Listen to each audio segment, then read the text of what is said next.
Hello students, welcome to my YouTube channel biology class by Naveen Singh. Previous video में हमने water absorption in plant पादपों में जल अवशोषण के टॉपिक को स्टार्ट किया था, जिसमें हमने वाटर के इम्पोर्टेंस, पादपों के लिए जल की उपयोगिता के बारे में देखा, प्लस प्लांट्स में वाटर एब्जॉर्प्शन ऑर्गन की बात की थी, जल अवशोषण अंगों की बात की थी, जिसमें लोअर प्लांट्स में complete plant surface water absorb करती है।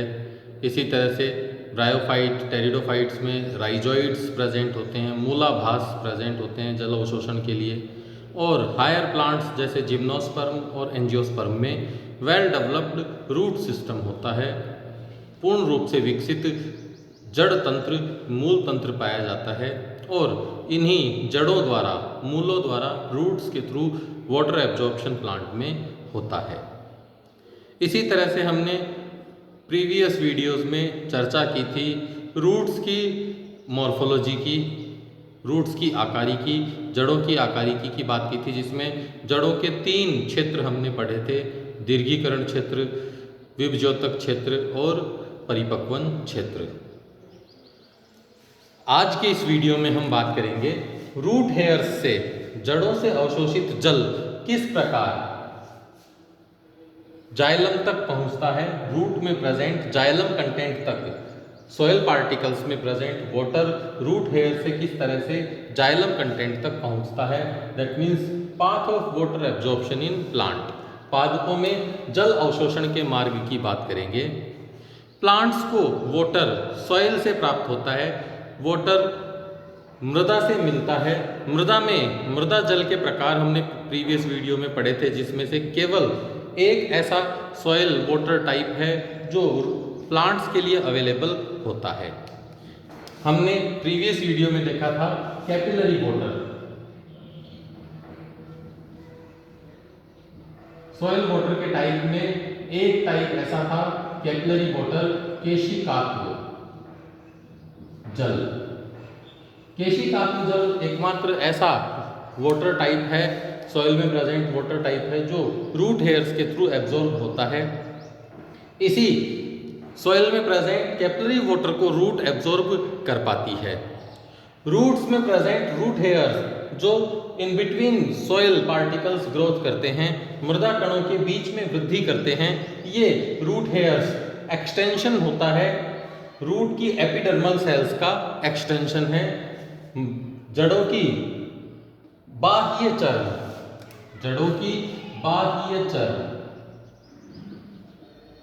बाह्य चर्म की अतिवृद्धि, बाह्य चर्म की कोशिका झिल्ली, सेल वॉल अतिवृद्धि, आउटग्रोथ करके एक थ्रेड लाइक स्ट्रक्चर बनाती है, जिसे हम रूट हेयर्स कहते हैं। ये एपिडर्मिस से निकलने वाली thread like structures, root hairs, soil particles के इन बिटवीन ग्रोथ करते हैं, मृदा कणों के मध्य वृद्धि करते हैं और मृदा कणों से घिरे रहते हैं। इन्हीं सॉइल पार्टिकल्स में present capillary water, soil particles में प्रेजेंट कैपिलरी वाटर को एपिडर्मल सेल्स से डेवलप होने वाले रूट हेयर्स एब्जॉर्ब करते हैं, ऑस्मोसिस मेथड से या सिंपल डिफ्यूजन मेथड से। After absorption of water through root hairs, root hairs से जल के अवशोषण के बाद ये वाटर रूट हेयर्स से होता हुआ एपिडर्मल सेल्स की तरफ आता है, और एपिडर्मल सेल्स से ये cortical cells and then endodermis, अंतःत्वचा,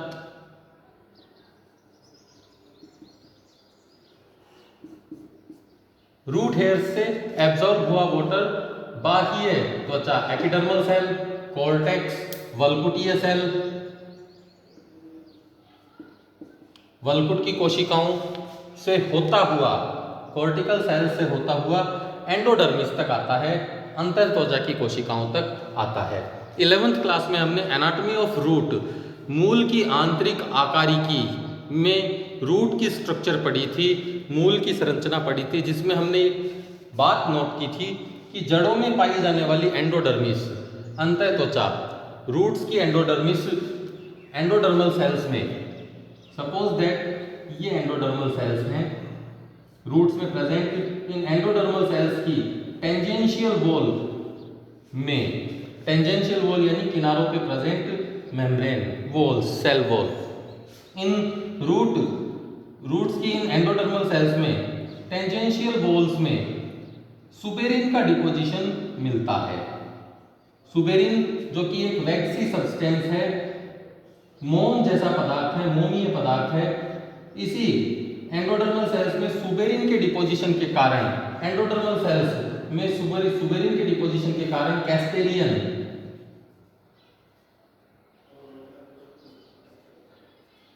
strip, Casparian पट्टिका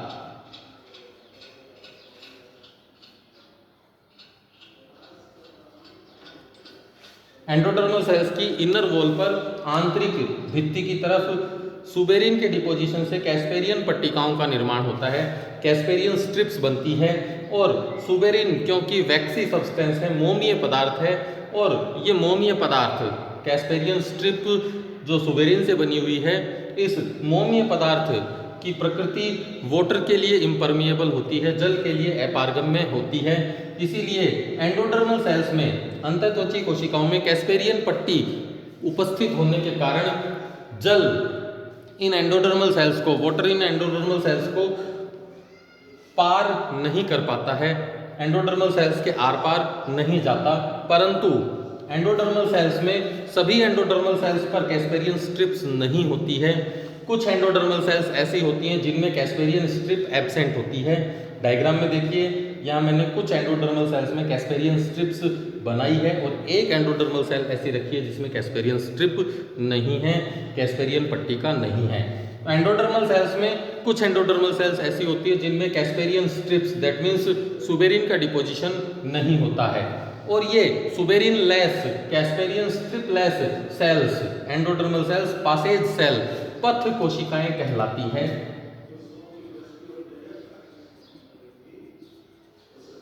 ये पथ कोशिकाएं, पासेज सेल, रूट्स में जनरली प्रोटोजाइलम के just oppositely placed endodermal cells होती हैं।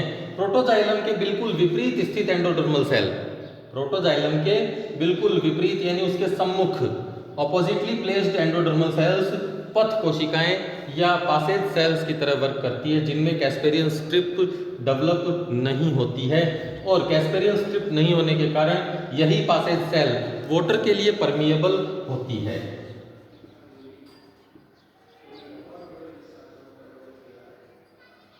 जल के लिए पारगम्य होती है।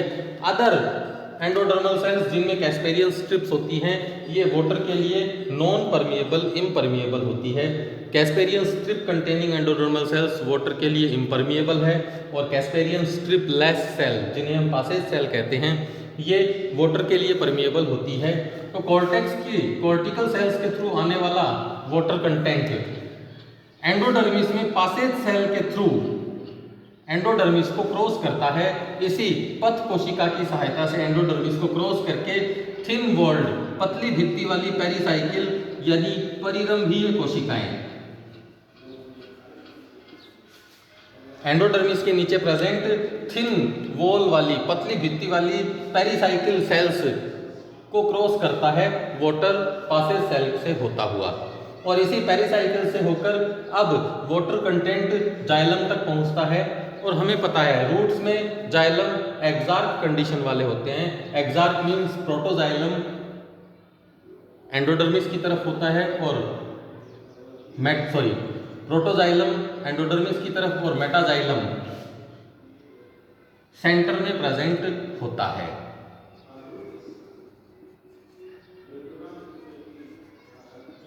मेटाजाइलम की लोकेशन कहाँ होगी? सेंट्रली लोकेटेड होगी, रूट्स के सेंटर पार्ट में। और प्रोटोजाइलम हमेशा एंडोडर्मिस के नियर बाई प्रेजेंट होता है।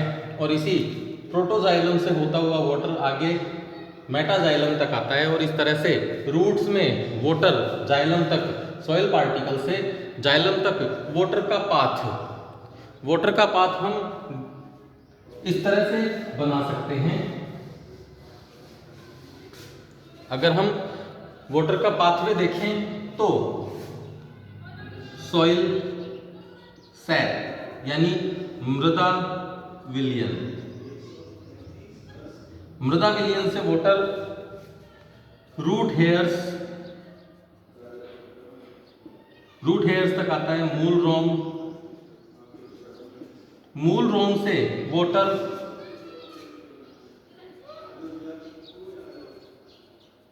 एपिडर्मिस यानी अधिचर्म,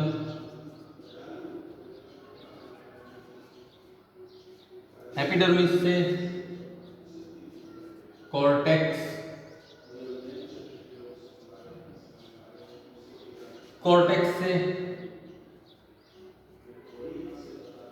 एंडोडर्म, एंडोडर्म में भी स्पेसिफिक सेल है पासेज सेल यानी अंतःत्वचा, एंडोडर्म से पेरिसाइकिल, परिरम and then pericycle to xylem, दाल। तो प्लांट्स में वाटर का एब्जॉर्प्शन पाथवे, जल अवशोषण मार्ग कैसा रहेगा? सॉइल सेट, मृदा विलयन से रूट हेयर्स में, रूट हेयर्स से एपिडर्मल सेल्स में, एपिडर्मल सेल्स से वेरियस कॉर्टिकल सेल्स से होते हुए, यहाँ मैंने कॉर्टिकल सेल्स में वाटर पाथवे को ABCD से शो किया है, A and then nearby cell B C D E F G H। Cortical cell से होता हुआ ये पासेज सेल की तरफ आता है, वाटर पासेज सेल यानी एंडोडर्मिस की पासेज सेल से पेरिसाइकिल, पेरिसाइकिल से फिर जाइलम की तरफ आता है। तो इस तरह से प्लांट्स में वाटर का एब्जॉर्प्शन पाथवे सॉइल सेट से जाइलम तक वेरियस सेल्स से होते हुए होता है। इन प्लांट सेल्स में आगे वाटर का मूवमेंट किस तरह से होता है? इन प्लांट सेल्स में एक सेल से नेक्स्ट सेल की तरफ वाटर किस तरह से मूव करता है? प्लांट सेल्स में वाटर की मूवमेंट के लिए दो तरह के कॉन्सेप्ट दिए गए हैं। वाटर मूवमेंट के दो कॉन्सेप्ट हैं, वाटर मूवमेंट का सिम्प्लास्ट पाथवे और एपोप्लास्ट पाथवे। वाटर मूवमेंट के लिए दो पाथवे प्रोवाइडेड हैं, सिम्प्लास्ट एंड एपोप्लास्ट पाथ। तो प्लांट्स में वाटर मूवमेंट के लिए अलग अलग दो तरह के पाथवे अप्लाई किए जाते हैं, symplast pathway and apoplast pathway.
Mainly plant cells में वाटर की मूवमेंट एक सेल से दूसरी सेल की तरफ दो तरह से होती है, symplast pathway and apoplast pathway. इसके अलावा एक और पाथवे होता है vacuolar pathway.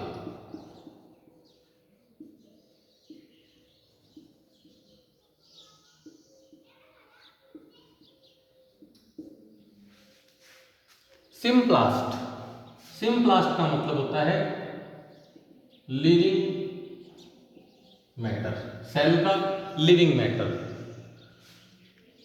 Symplast pathway, water movement के सिम्प्लास्ट पाथवे में वाटर सेल के लिविंग कंटेंट, जीवित अंशों के माध्यम से एक कोशिका से दूसरी कोशिका तक, एक सेल से दूसरी कोशिका तक ट्रांसफर होता है लिविंग मैटर की हेल्प से। किसी भी सेल में लिविंग मैटर उसका साइटोप्लाज्म होता है। तो यहाँ ब्लू कलर की लाइन से मैंने सिम्प्लास्ट पाथवे को शो किया है। इस पाथवे में वाटर एक सेल से जब दूसरी सेल की तरफ मूवमेंट करता है तो उस टाइम वाटर सेल में सबसे पहले सेल वॉल को क्रॉस करता है, सेल वॉल से ये साइटोप्लाज्म तक आता है एंड देन साइटोप्लाज्म, एक सेल का साइटोप्लाज्म दूसरी सेल के साइटोप्लाज्म से एक स्पेसिफिक थ्रेड लाइक कनेक्शन या एक ब्रिज जैसे कनेक्शन से जुड़ा रहता है, जिसे प्लाज्मोडेस्मेटा कहा जाता है, जीव द्रव्य तंतु कहा जाता है।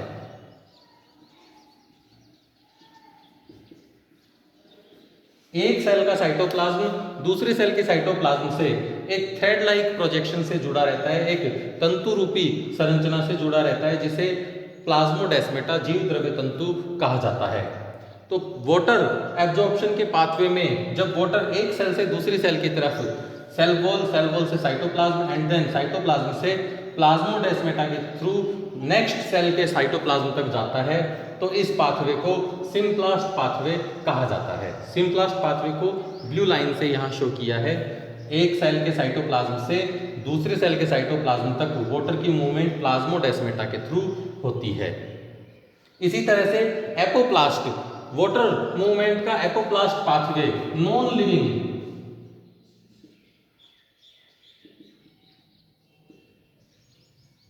सेल के नॉन लिविंग मैटर के थ्रू होता है, कोशिका के अजैव घटक, अजैव घटकों के थ्रू होता है, नॉन लिविंग कंपोनेंट से वाटर का मूवमेंट होता है। इस एपोप्लास्ट पाथवे में वाटर की मूवमेंट एक सेल से दूसरी सेल तक सेल वॉल और इंटरसेलुलर स्पेस के थ्रू होती है। दो कोशिकाओं के बीच मिलने वाले अवकाश, रिक्त स्थान के द्वारा वाटर एक सेल से दूसरी सेल की तरफ मूव करता है, या सेल वॉल, कोशिका भित्ति से होते हुए वाटर का मूवमेंट होता है।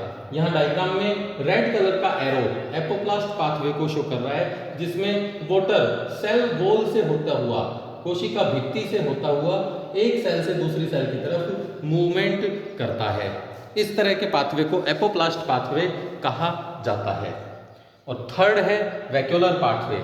जब एक सेल से दूसरी सेल की तरफ वाटर का मूवमेंट वैक्यूल के थ्रू होता है, एक सेल की वैक्यूल से वाटर मूव होगा नेक्स्ट सेल की वैक्यूल की तरफ साइटोप्लाज्म और प्लाज्मोडेस्मेटा को यूज लेकर। तो इस तरह से जब वैक्यूल्स के थ्रू वाटर का मूवमेंट एक सेल से दूसरी सेल की तरफ होता है, रिक्तिकाओं के माध्यम से होता है, तो इसे वैक्यूलर पाथवे यानी रिक्तिकीय मार्ग कहा जाता है। तो प्लांट्स में कॉर्टेक्स से जाइलम तक वाटर का मूवमेंट, कॉर्टेक्स सेल से जाइलम तक वाटर का मूवमेंट तीन तरह से हो सकता है, एपोप्लास्ट पाथवे यूज करके, सिम्प्लास्ट पाथवे यूज करके और वैक्यूलर या रिक्तिकीय पाथवे यूज करके। तो इस तरह से प्लांट सेल में वाटर की मूवमेंट एक सेल से दूसरे सेल की तरफ होती है। प्लांट्स में वाटर एब्जॉर्प्शन की मैकेनिज्म को समझाने के लिए किस तरह से रूट एयर्स वाटर एब्जॉर्ब करते हैं और एक सेल से दूसरी सेल तक वाटर मूव करता है, वाटर एब्जॉर्प्शन की मैकेनिज्म को समझाने के लिए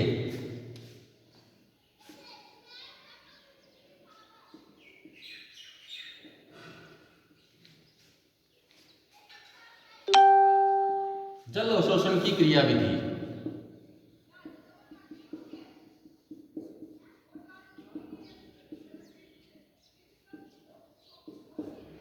जल अवशोषण की क्रियाविधि को समझाने के लिए दो तरह के कॉन्सेप्ट, दो तरह की थ्योरीज दी गई थी।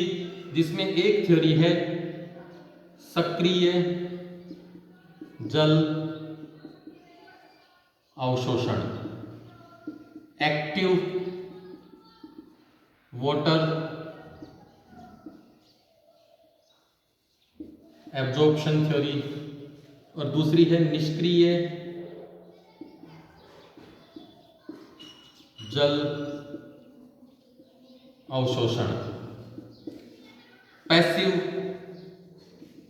Water absorption. वाटर एब्जॉर्प्शन की मैकेनिज्म को एक्सप्लेन करने के लिए दो तरह की थ्योरीज अप्लाइड हैं, दो तरह के कॉन्सेप्ट दिए गए थे, जिसमें से एक कॉन्सेप्ट था एक्टिव वाटर एब्जॉर्प्शन कॉन्सेप्ट और दूसरा था passive water absorption concept. Active water absorption concept के अकॉर्डिंग जब प्लांट सेल्स और प्लांट्स मेटाबॉलिक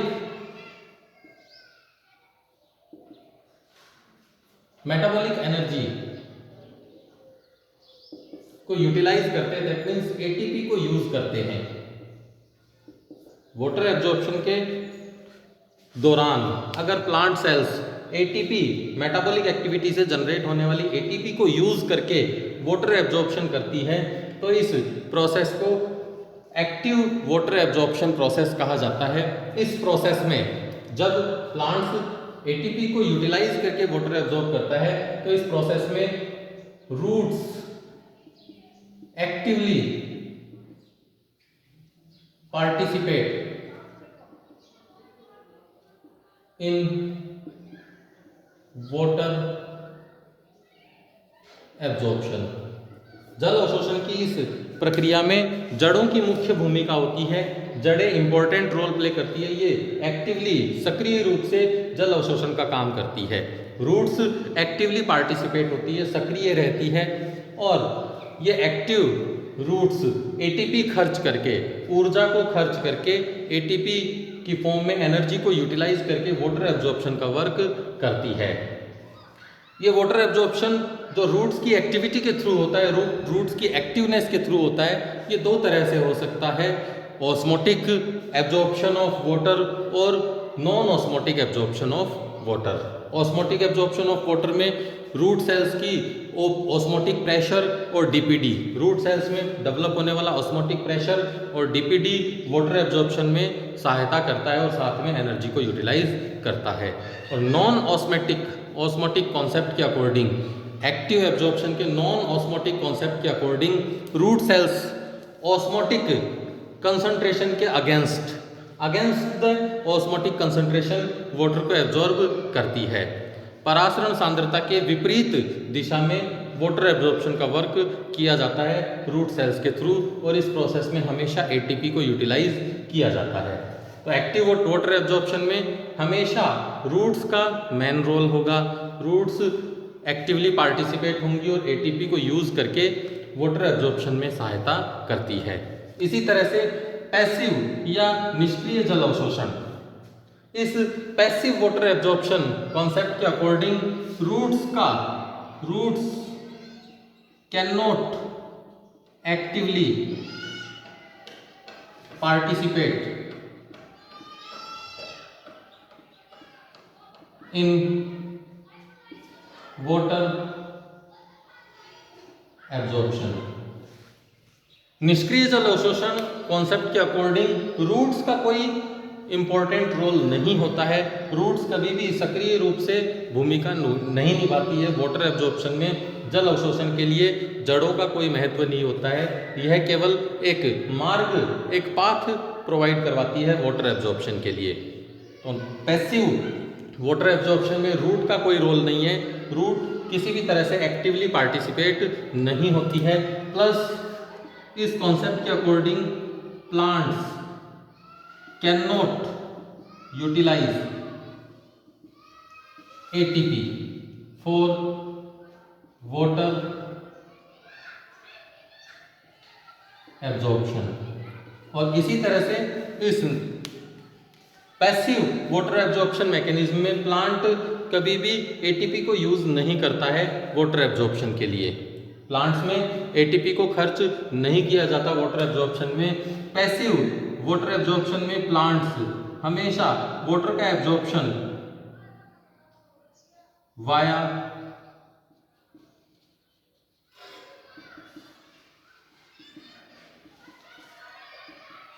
ट्रांसपायरेशन प्रोसेस करता है। प्लांट्स में वाटर एब्जॉर्प्शन हमेशा वाष्पोत्सर्जन के कारण होता है।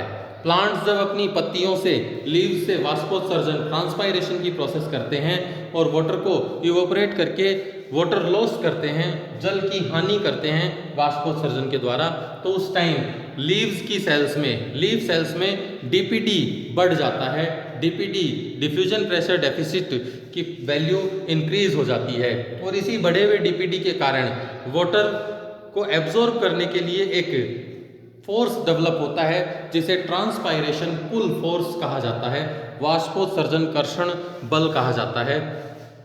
लीफ सेल्स में डीपीडी के बढ़ने से वाटर डिमांड, लीफ सेल्स की वाटर डिमांड, जल अवशोषण क्षमता बढ़ जाती है, जल मांग बढ़ जाती है और इसी वाटर डिमांड के बढ़ने के कारण लीफ सेल्स वाटर को प्लांट्स के जाइलम कंटेंट से सक करना स्टार्ट करती है, जाइलम कंटेंट से वाटर को खींचती है और इस वजह से रूट्स तक ये प्रेशर अप्लाई होता है। जाइलम में होने वाला ये वाटर एब्जॉर्प्शन पुल फोर्स, जल को अवशोषित करने वाला फोर्स जाइलम से होते हुए रूट्स तक पहुंचता है और इस तरह से रूट्स के थ्रू वाटर एब्जॉर्प्शन किया जाता है और इस पूरी मैकेनिज्म में किसी तरह के एनर्जी को यूटिलाइज नहीं किया जाता, इसलिए इस मैकेनिज्म को निष्क्रिय या पैसिव वाटर एब्जॉर्प्शन प्रोसेस कहा जाता है। प्लांट्स में वाटर एब्जॉर्प्शन की मैकेनिज्म अलग अलग फैक्टर्स के थ्रू रेगुलेट होती है। वाटर एब्जॉर्प्शन की मैकेनिज्म को अफेक्ट करने वाले अलग अलग फैक्टर्स हैं।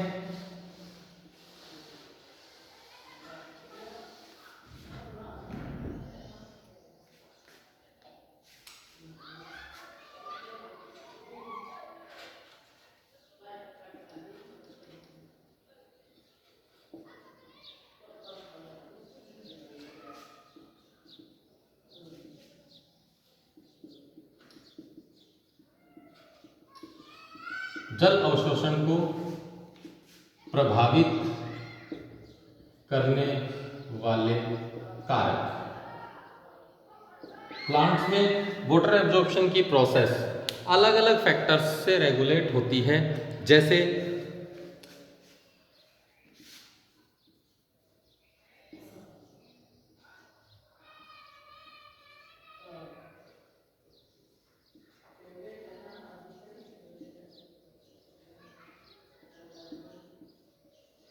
अवेलेबल सॉइल वाटर, प्राप्य मृदा जल।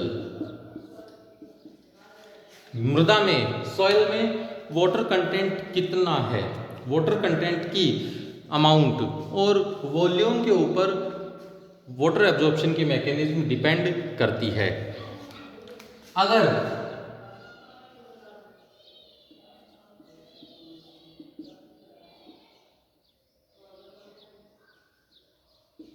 कैपिलरी वाटर, सॉइल में कैपिलरी वाटर की अमाउंट ज़्यादा है, जैसे जैसे कैपिलरी वाटर केशिकातल जल बढ़ता है, सॉइल में जैसे जैसे कैपिलरी वाटर की वॉल्यूम अमाउंट बढ़ती है, वैसे वैसे वाटर एब्जॉर्प्शन, उसी तरह से वाटर एब्जॉर्प्शन की प्रोसेस भी इंक्रीज होती है प्लांट्स में। कैपिलरी वाटर अगर कम होगा तो वाटर एब्जॉर्प्शन भी डिक्रीज्ड कंडीशन में रहता है। तो जितना ज़्यादा कैपिलरी वाटर मिट्टी में होगा, मृदा में होगा, प्लांट्स उतनी ही आसानी से वाटर को एब्जॉर्ब कर पाते हैं। इसी तरह से सॉइल टेम्परेचर भी वाटर एब्जॉर्प्शन को अफेक्ट करता है। लो टेम्परेचर में वाटर एब्जॉर्प्शन की रेट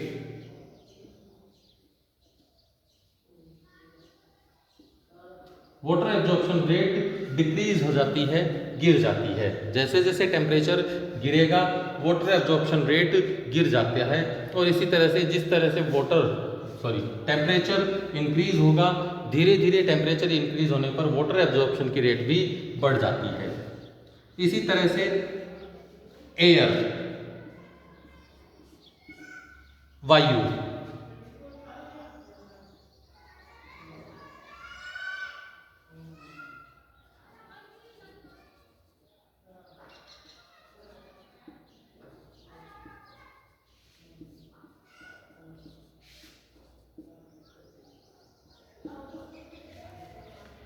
सॉइल में एयर कंटेंट, वायु की उपस्थिति भी वाटर एब्जॉर्प्शन को प्रभावित करती है। ऐसी सॉइल जो वेल एरिएटेड होती है, अच्छी तरह से वातन रखती है, वायु कंटेंट रखती है, उस सॉइल में वाटर एब्जॉर्प्शन, प्लांट के थ्रू वाटर एब्जॉर्प्शन की प्रोसेस इंक्रीज हो जाती है। और लगभग ऐसा माना जाता है कि सॉइल में, ऐसी सॉइल जिनमें वेल एरिएशन होगा, वहाँ वाटर एब्जॉर्प्शन इंक्रीज्ड रहता है। और ऐसी सॉइल जहाँ एयर कंटेंट, मृदा में एयर कंटेंट कम होगा, वाटर एब्जॉर्प्शन की रेट भी प्लांट में गिर जाती है।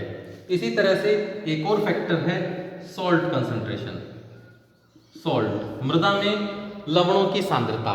मृदा में लवणों की सांद्रता वाटर एब्जॉर्प्शन को डायरेक्टली अफेक्ट करती है। वाटर एब्जॉर्प्शन रेट,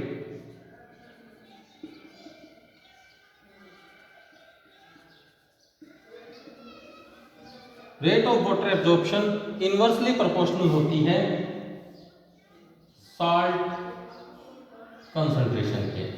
मिट्टी में सॉल्ट कंसंट्रेशन, मृदा में सॉल्ट कंसंट्रेशन के इनवर्सली प्रोपोर्शनल, व्युत्क्रमानुपाती होता है वाटर एब्जॉर्प्शन। अगर सॉइल में सॉल्ट कंसंट्रेशन इंक्रीज होगा तो rate of water absorption plant का डिक्रीज हो जाता है, गिर जाता है।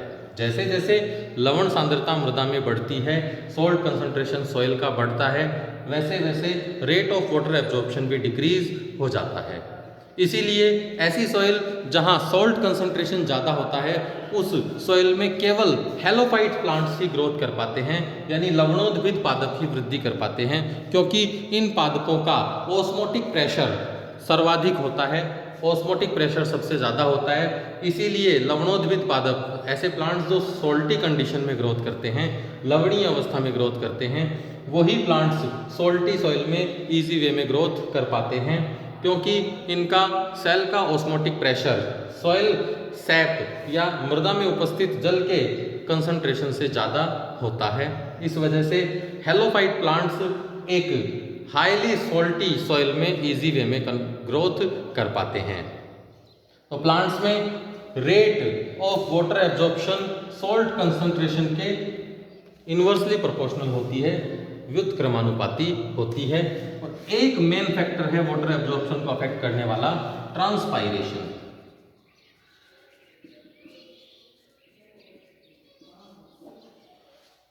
ट्रांसपायरेशन इंक्रीज होने पर वाटर एब्जॉर्प्शन भी इंक्रीज होता है। जैसे जैसे प्लांट्स में ट्रांसपायरेशन की प्रोसेस बढ़ेगी, वाष्पोत्सर्जन की दर बढ़ने पर जल अवशोषण की दर भी बढ़ जाती है, जल अवशोषण की दर इंक्रीज हो जाती है। वाष्पोत्सर्जन, ट्रांसपायरेशन इंक्रीज होने पर वाटर एब्जॉर्प्शन इंक्रीज होगा, ट्रांसपायरेशन डिक्रीज होने पर वाटर एब्जॉर्प्शन भी डिक्रीज हो जाता है। तो इस तरह से प्लांट्स में वाटर एब्जॉर्प्शन को अफेक्ट करने वाले 5 मेजर फैक्टर है। अवेलेबल सॉइल वाटर, मृदा में वाटर कंटेंट कितना है, और उसमें भी मेनली कैपिलरी वाटर कितना है। दूसरा, सॉइल टेम्परेचर, मृदा का तापमान। सॉइल टेम्परेचर भी रेट ऑफ वाटर एब्जॉर्प्शन को बढ़ाता है या गिराता है, कंट्रोल करता है। एयर, मृदा में एयर कंटेंट, वायु की मात्रा भी वाटर एब्जॉर्प्शन को प्रभावित करती है। सॉल्ट कंसंट्रेशन और ट्रांसपायरेशन की रेट, ये पांचों फैक्टर वाटर एब्जॉर्प्शन को प्रभावित करते हैं। नेक्स्ट वीडियो में हम लेंगे ascent of SAP. Next video में हम एसेंट ऑफ सैप के बारे में स्टडी करेंगे।